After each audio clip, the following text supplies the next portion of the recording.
Have you ever sat down to create and felt nothing, nada, zip, like zero inspiration, zero motivation, just resistance? Today, this episode, or tonight if you're listening at night, we're getting real about creative discipline, why art isn't always fun, surprise, why that's actually not a bad thing, and how to build creative habits that stick. Plus, I'll be sharing the exact strategies I've used to stay consistent myself, even when I don't feel like it, which is a lot, to be fair. Stay with me because this episode could change the way you approach your art forever. Welcome to the Healthy, Wealthy, Wise Artist podcast, where artists of all kinds come to fuel their passion, sharpen their skills, and thrive in their creative lives. I'm your host, Lara Bianca-Pilcher, life and creativity coach and fellow artist, here to support you on your artistic journey. Whether you're a performer, writer, visual artist, or any kind of artist, this is the space for real talk, practical advice, and inspiring stories. Subscribe and join us each week for more inspiration and actionable insights to fuel your artistry. Let's dive in and get inspired. Hey artists, welcome back to the Healthy, Wealthy, Wise Artist podcast. I'm your host, Lara, and if you've ever struggled to stay consistent in your creative artistic work, this episode is for you. But before we dive in, let me ask you this. Are you feeling stuck in your creative practice, in your life as an artist? Like you're spinning your wheels, waiting for inspiration, but it's just not happening. If you're trying and it's just, you just feel like frustrated. If that's you, I've created something to help. It's called Stuck in a Creative Rut, and it's a free guide that'll help you to reignite your creativity and build momentum so you can actually make progress with your life, not just your art, instead of waiting for the perfect moment. So grab it at larabiancapilcher.com. Because, my friends, what I'm sharing today will make way more sense when you've got this guide in front of you. All right, let's get to it. So, here's the thing. I recently finished writing a book, and let me tell you, there was nothing easy about this process. It took years. I had that glamorous sort of feeling that a lot of first-time writers have, where we imagine ourselves in beautiful spaces, sitting down and writing, and the inspiration is flowing, and the classical music is playing, and the coffee is pouring, and we are just feeling so connected to our art. But I had to sit down day after day, even when I didn't feel like it. And guess what? I'm still tweaking it, as in it's finished, but then I think, that's not quite how I want it to be. And then there's dance. Back when I was training full-time in London, I spent hours just commuting to class. I'd get on the tube, the train for hours, go home, and then do it again the next day. And not to mention the same thing for my singing lessons, which were once a week, or my singing practice, which was every day. And now, even though I'm dancing for my own joy, it still requires an effort. Today, for example, I'm not feeling great. I might sound a little croaky because I have a little touch of bronchitis, but I had written down today in my schedule that I was going to do my arm workout. Yes, my arms are on Monday, and I did it because it's a not negotiable for me, and I'm not so bad that I'm in bed all day. And this is what I'm talking about today, the truth about creativity. Sometimes it's fun, sometimes it's hard work, and if you're serious about your art, discipline is just part of the deal.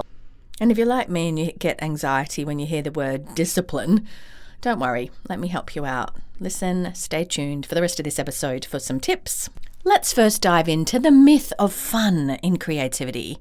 It's not entirely a myth, but there is a misconception that can happen. Somewhere along the way, we got this idea that if our creative work doesn't feel like fun, we must be doing it wrong. And I think a lot of that comes from when we're kids. Art was play. Art was fun. That's how many of us fell in love with creativity and art. We used to love painting right from kindergarten. We danced and didn't care what people thought, and it wasn't about technique, and we sung our lungs out, and there was so much fun in all of the artistic expression. But then we grow up and we see social media and we see people in their flow state, effortlessly creating, making it look easy, but we don't see the work behind it. And often people don't talk about their own discipline and creative practice. So right here, I want to make a clear distinction about two things: creativity and artistic expression. Creativity is something that we all have, no matter who we are. We're born with it. It's a beautiful flow state. It's innate. We all have it. And then there's artistic expression. And it's what we're doing as artists with that creativity. And other businesses and things, they're going to use that creativity for different things other than art. But for us as artists, that's the creative flow is channeled into that for the most part. And that artistic expression is what takes discipline. Art requires discipline. That's the reality check. Think about it. Professional dancers, actors, musicians, they train daily, even when uninspired. Why? Because they know that if they stop training, they lose their edge. Now, some art forms, it's like I think the physical art forms require this in much more tangible ways that we can see. For me, in London, my life revolved around training. Some days I was just exhausted. Musical theatre was my main focus. I had 3 different art forms to train. I had my dance, which took the most training. I had singing, which took the second most in terms of practical hours put in. And then I had acting. Yes, some could argue that you don't need to go every single day, but you do need to go. You still need to sharpen those skills, your speed reading, your ability to wield the technique that you're trained in, whether that's Uta or it's Meisner or whatever. There's muscle. Improvisation is a muscle. It did take the least amount of those 3 in terms of practical hours going, because dance is very much about the physical gym that you need to put yourself through in order to continue to do the grand battements and lift and not injure yourself. But everything we do, musicians playing scales, writers doing morning pages. And it's true that some days for me, when my life was revolving around training, and it is still, but in different ways now, I was exhausted. Some days it felt really isolating, going into class at Pineapple in London and, coming from a background where it was about community in my smaller town when we all knew each other in class, to going in and being very much in a competitive auditioning environment with people that I didn't know. I showed up anyway because that's what it takes. Creativity is a muscle. It's just like any muscle. It doesn't strengthen through inspiration alone. It strengthens through artistic expression, in this case, with what we're talking about on this podcast, and through repetition. So how do we build a creative habit that actually sticks? Let's get into some of the practical stuff. Now, in my own journey, this has changed and evolved over the years, and a lot of what I want to talk about here is the atomic habits for artists, which are science-backed strategies. And in the book Atomic Habits, James Clear breaks down exactly how to build habits that last. And when it comes to art, these principles change everything. And here as artists, this is how we can apply them. Like, number 1, from his research, make it obvious. Set up your space for creativity. If your tools are hidden away, you'll forget how to use them. Make them visible and accessible. So for me, this looks like, okay, I've returned to dance. Yes, this time for myself, but it does mean that I'm ready if I have an audition for acting that involves musical theatre, or it involves moving for a commercial or a part or a role. I have my stuff out. I haven't always been able to do it, but I have my stuff out, my TheraBands, my fit mat, my weights. I have it where I can get to it easily, because if it's going to take me 15 minutes to set it up, it's going to be much harder for me to say I'll do it. I need to literally feel like I'm tripping over it to make sure that I don't say, oh, I'll skip it today. That's me personally anyway. Now, only just now, after 25 plus years of doing this, have I set up my own creative space where when I come to podcast, it's just all ready. I just come, bring my laptop, plug in, and we're rolling. Same with a self-tape. My first time yesterday, I had a feature film self-tape, and I had my creative space already ready. Just come in, put the camera on, and we're rolling. But in the past, I've had to pull a lot of things out, and I recognize that for the majority of us, that is our reality. But set those things that you have to pull up out in a way that is easy for you as much as possible. Even then, in my walk-in closet with all my clothes, I had my podcasting mic, a little section there, and I had a space in my bedroom up until recently where that was where I self-tape, and I always left that spot clear. For writing, I had times, and I like to clutter-free space. So that's important too, that you, if that's what works for you, that you think of those things ahead of time. This brings me to number 2. Make it attractive. Pair your creative work with something enjoyable. So if you love coffee, make it a ritual. Sip your coffee, then start writing. I'm not doing an episode on health, so let's not go into that debate about how you start your day. But the teaching point is that there can be these beautiful little rituals that you work in to make it feel beautiful for you. So for me as a writer, I would do that. I would get my coffee and I would put on music for writing off YouTube or Spotify, and I would sit down with a clear space that I quickly did a bit of tidying because I have kids and a husband and they're messy. And then I would sit down, and that just kind of got me into the flow state.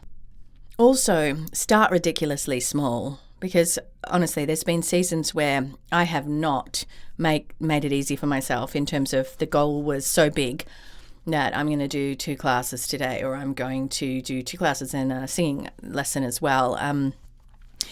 That maybe worked before I had children, but now I have to make it easy. I have to start ridiculously, and I mean ridiculously small. So I have right now in this season of my life just a little note in my diary, my schedule every day that tells me which area of the body I'm focusing on, and I pair that with some dance.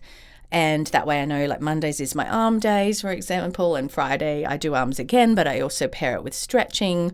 Thursday I do an actual class. So, like, I have little things that are just focus things that are, to me, ridiculously small compared to what I used to do. For a writer, it might be just write 1 sentence, even if you don't feel like drawing, sketch for 1 minute. Just start in the hardest part, and momentum will take care of the rest, because that's the nature of it. Just tell yourself 5 minutes. Just tell yourself something small, and you'd be amazed what your brain will trick you into. Honestly, like, this works for me because I don't feel like a naturally disciplined person. I don't feel like that person who just wakes up and wants to climb a mountain, like my husband. I kid you not. Like, that's his dream day. Oh my gosh, he'd love to wake up, have a coffee and climb a mountain. Like, what the? That's just not me. I wasn't born that way. I don't know. Like, we can't change who we are. If that's you, hats off to you. I'm so jealous. But anyway, you've got to do what works for you and be honest with who you are as a person. We can't all be the same. Number 4, make it satisfying. Track your progress. Seeing a streak, whether it's checking off a daily task or hitting a milestone, it keeps you motivated. I felt so satisfied last week when I got to my Friday stretch in my arms, and I was like, I did this every day this week. And I did a 5-day streak, and I'm totally happy with that. I actually see this work for my kids. They have in Roblox and a lot of their video games playing streak. So they're like, I need to claim my streak. And they've got this thing about being able to, even if they jump on for 1 minute, they get to keep their streak, which I recognize. It's called gamification. And in teaching, that's something that actually really motivates students. So get your own streak. Anyway, let that just sink in for a minute. Here are the 4 things. Make it obvious. Make it attractive. Make it easy. Start ridiculously small.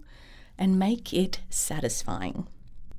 So, as that sinks in, just remember that these strategies aren't about forcing creativity. They're about making space for it so that creating becomes second nature. Now, I want to introduce a concept that I haven't talked about a lot, but I will be talking about as we move forward. And in life coaching, and as you know, I'm a professional life coach, we talk a lot about taking action and how important action is. And action just means taking steps forward. And I like to call it myself audacious action, which means bold action, which means brave action, which means showing up, choosing to create, even when you don't feel like it, or reclaiming your art for yourself instead of waiting for somebody's validation. Last week for me, I took dance back. I hadn't danced for a while. It was my whole world at one point, and I took it back just purely for me. nobody's validation other than my own artistic enjoyment, because I have a lot of art forms that I do. And a lot of them in the professional world become very much about showing up for others. And I just took dance back for myself, just to enjoy for me, just to enjoy dancing around the house. And so that ends up on my social media, but it was something I was doing anyway. And then committing to the process, even when it feels uncomfortable. That's what I mean by audacious action. Just commit. And this is especially important for those of us who want to take your art beyond a hobby, because professionals, or people who I like to say career artists, don't wait for inspiration. They create it. Yeah, you might have the luxury of waiting sometimes, but overall, the discipline is that you create in your life the space you need to be the artist at the level that you want to be. So take that audacious action in your life, choosing to create when you don't feel like it, reclaiming art for yourself instead of waiting for others, and committing to the process, even when it's uncomfortable. So if you're serious about making your art a regular part of your life, I've got a free guide for you, Stuck in a Creative Rut. It'll walk you through 3 simple steps to reignite your passion and your momentum. Grab it at larabiancapilcher.com. And if you need more than that, you can book one-on-one coaching with me and start building that creative life that you dream of. Even if you are a professional, you can be creating your own work and showcasing it as part of your marketing on your socials or wherever that is for you. But showing up and committing to that is so important. And if today's episode resonated, just in joke with myself because I always stumble on that word, so I made sure I said it really well, and I did, resonated with you, send me a DM on social media, Lara Bianca Pilcher, and let me know, how do you balance discipline and creativity in your own work? And that's it for today from Bronchitis Me. I'm on the mend. It's just mainly due to moving house and all of the exhaustion and my children bringing home everything from school. Thank you very much. But remember, art isn't always easy.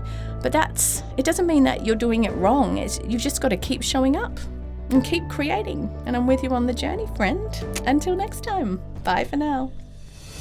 Thank you for tuning in to the Healthy, Wealthy, Wise Artist podcast. If you enjoyed today's episode, don't forget to subscribe so you'll never miss an inspiring conversation or actionable insight. You can read the show notes and learn more at larabiancapilcher.com. And be sure to share this episode with fellow artists who could use a little extra inspiration. Until next time, keep creating, stay audacious, and remember, your artistry matters.